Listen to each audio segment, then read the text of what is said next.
लोभी कुत्रा. एके दिवशी एका कुत्र्याला एक हाडूक उरलेले दिसते. तो ते बाहेर काढतो आणि कोपऱ्यात जातो. थोड्या वेळ तो ते हाडूक चाटतो. नंतर तो थकतो आणि झोपी जातो. थोड्या वेळाने तो उठतो आणि त्याला तहान लागते. तोंडात हाडूक धरून तो नदीच्या दिशेने चालू लागतो. नदीच्या पाण्यात त्याला स्वतःचे प्रतिबिंब दिसते. त्याला असे वाटते की पाण्यात आणखीन एक कुत्रा आहे. त्याच्या तोंडातही हाडूक आहे. त्याला तेही हवे असते आणि म्हणून पाण्यातल्या कुत्र्यावर भुंकण्यासाठी तो तोंड उघडतो.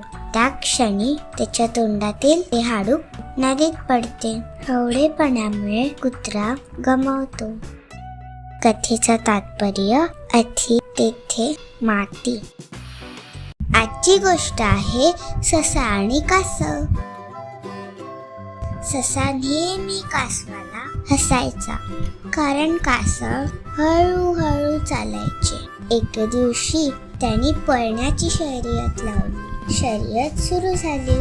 ससा जोरात धावला आणि खूप पुढे गेला. कासव मात्र हळूहळू चालत येत होते. ससा जिंकण्याच्या जागेच्या जवळ आला.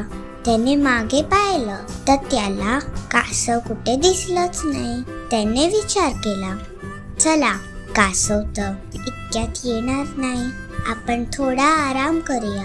असं म्हणत तो झाडाखाली बसला आणि थोड्या वेळाने झोपून गेला. कासव आपल्या वेगाने हळूहळू चालत राहिला. जेव्हा ससा जागा झाला तेव्हा बघतो तर काय, कासवाने जिंकण्याची रेष पार केली होती. कासव जिंकला. ससा शर्यत हरला होता. कथेचं तात्पर्य सावकाश पण निश्चयाने ध्येय गाठता येते. लाईक, शेअर आणि सबस्क्राईब करायला विसरू नका. लबाड कोल्हा.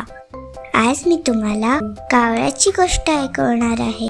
एके दिवशी एक लहान मुलगी पाव खात असते. तितक्यात एक कावळा जोरात उडून येतो आणि तिच्या हातातून पाव खेचून उडून जातो. नंतर तो एका झाडाच्या फांदीवर जाऊन बसतो. हे दृश्य एक कोल्हा बघतो आणि पाव बघून त्याच्या तोंडाला पाणी सुटतं.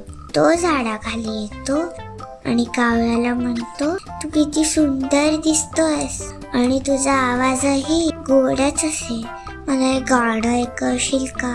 त्या मूर्ख कावळ्याला वाटते, मी खरंच एवढा सुंदर आहे आणि आवाज माझा इतका छान आहे, चला एक गाणं म्हणतोच. तो गाण्यासाठी आपले तोंड उघडतो आणि त्याच्या चोचीतून पाव पटकन खाली पडतो. कोल्हा लगेच ते उचलतो आणि पळून जातो.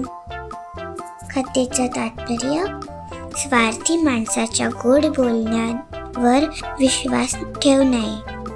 आजची गोष्ट आहे शहाण्या मुंग्या.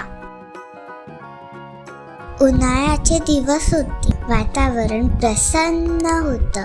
धान्य भरपूर पिकले होते. अशा वेळी एक नाकतोडा पोटभर खाऊन गाणी म्हणत होता. त्याच वेळी त्याचे मित्र मुंग्या अन्नाचे कण गोळा करून नेत होत्या. त्याने त्या मुंगी मैत्रिणीला विचारलं, कुठे चाललीस एवढं अन्न घेऊन? मुंगी म्हणाली, माझ्या मित्रा, आम्ही येत्या पावसाळ्याची तयारी करत आहोत, अन्न साठवत आहोत. हे ऐकून नाकतोडा हसायला लागला. मुंगी हे बघून निघून गेली. ऋतू बदलले, पावसाळा आला, ऊन नाहीशी झाली, अन्नाची टंचाई भासू लागली. नाकतोड्याला स्वतःसाठी अन्न मिळवणे कठीण झाले. त्याच्यावर उपासाची पाळी आली. त्याने त्या मुंगीच्या घराचा दरवाजा वाजवला. ठक ठक. तो म्हणाला, मला काहीतरी खायला देतेस का? सबंध उन्हाळा, तू गाणी म्हणत होता आणि माझ्यावर हसलास, असं मुंगी म्हणाली. नाकतोडा म्हणाला, मला माफ कर. ठीक आहे, तू माझा मित्र आहेस. आपल्या मैत्रीसाठी मी तुला माझ्या घरी जेवायला बोलवते. कथेचं तात्पर्य, आजची बचत हीच उद्याची गरज.